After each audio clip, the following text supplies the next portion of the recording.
ఎన్నికల కోడ్ పేరుతో సంక్షేమ పథకాలకు అడ్డుపడుతున్న చంద్రబాబుపై రైతులు మండిపడుతున్నారు. 5 ఏళ్లుగా అమలవుతున్న పథకాలను ఇప్పుడు ఎందుకు అడ్డుకుంటున్నారని ప్రశ్నిస్తున్నారు.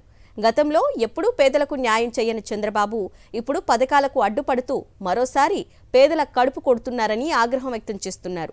తమను అన్ని విధాలుగా ఆదుకుంటున్న వైఎస్ జగన్ను మరోసారి భారీ మెజారిటీతో గెలిపించుకుంటామని తేల్చి చెప్తున్నారు. పాణ్యం నుంచి మరింత సమాచారాన్ని మా ప్రతినిధి మధుసూదన్ అందిస్తారు.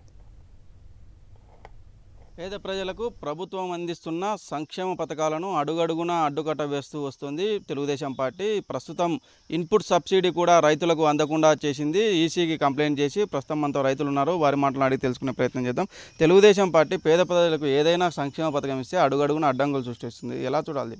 ఈరోజు చంద్రబాబు నాయుడు బీజేపీతో కుమ్మక్కై తన రాజకీయ స్వార్థంతో ఈ పేద ప్రజల కడుపు కొట్టి రాజకీయ పబ్బం గడుపుకోవడానికి ఆయన కుమ్మక్కై వాళ్ళు కేంద్రంలో అధికారంలో ఉన్నారు కాబట్టి ఎలక్షన్ కమిషన్ని కంట్రోల్ చేస్తూ ఈ పథకాలకు సంబంధించినటువంటి డబ్బును సమకూర్చినా కానీ ఒక కుంటి చాకు పెట్టి ఎలక్షన్ కోడ్ ఉందని చెప్పి పంపిణీ చేయకుండా పేద ప్రజల కడుపులు కొట్టడం జరిగింది. నేను చెప్పేది ఒకటంటే, ఒక రాష్ట్రానికి ఒక చట్టం ఎలక్షన్ కమిషనర్కి, ఇంకో రాష్ట్రానికి ఒక చట్టం అనేది ఎక్కడ ఉంటుందా? భారతదేశంలో సంబంధించినటువంటి ఎలక్షన్ కమిషన్కు ఉన్నటువంటి చట్టం అంతా భారతదేశం అంతా ఒకటి ఉంటుంది.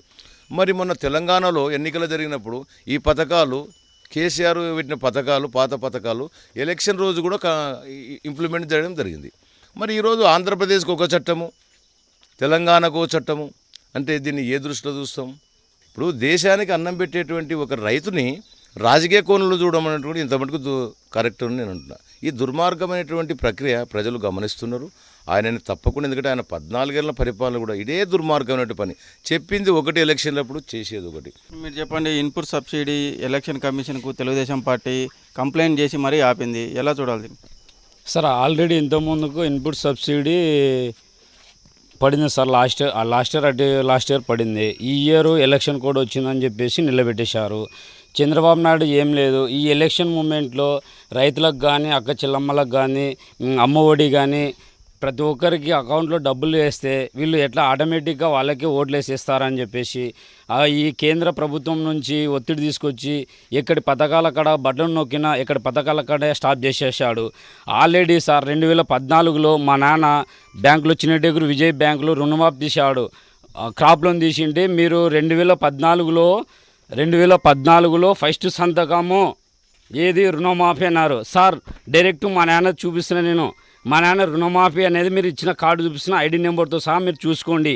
ఎక్కడైనా కానీ ఏ బ్యాంకులో కానీ ఎంత అమౌంట్ కట్ అయింది, మేము కట్ అవుతుందని చెప్పేసి మేము అట్లే ఉండింటే కన్నగా మాకు 1 లక్షకి 2 lakhs ఇంట్రెస్ట్తో సహా మేము కట్టేసాం సార్. ఇది మా జగనన్న పరిపాలనకి, ఇదే చంద్రబాబు నాయుడు పరిపాలనకి తేడా చూపిస్తున్నాం సార్. ఇదే జగనన్న మళ్ళీ గెలిచి ఇంతకు డబల్ అభివృద్ధి చేయాలి. అయితే ఇప్పుడు చూస్తున్నాం, రైతులు తీవ్ర ఆగ్రహ ఆవేశాలకు కూడా లోనవుతున్న పరిస్థితి అయితే ఉంది. జగన్మోహన్ రెడ్డి తీసుకొచ్చే సంక్షేమ పథకాలను పేదలకు అందిస్తుంటే తెలుగుదేశం పార్టీ రాజకీయ లబ్ధి కోసమే ఎన్నికల కమిషన్కు ఫిర్యాదు చేసి వాటిని ఆపుతుందని చెప్తున్నారు. మళ్ళీ కూడా జగన్మోహన్ రెడ్డిని అత్యధిక మెజార్టీతో గెలిపించుకొని ఇలాంటి సంక్షేమ పథకాలు పొందుతామని చెప్పేసి ముక్తఖండంతో చెప్తున్న పరిస్థితి ఉంది. వీడియో జర్నలిస్ట్ అరవింద్తో మధు, సాక్షి టీవీ, పాణ్యం.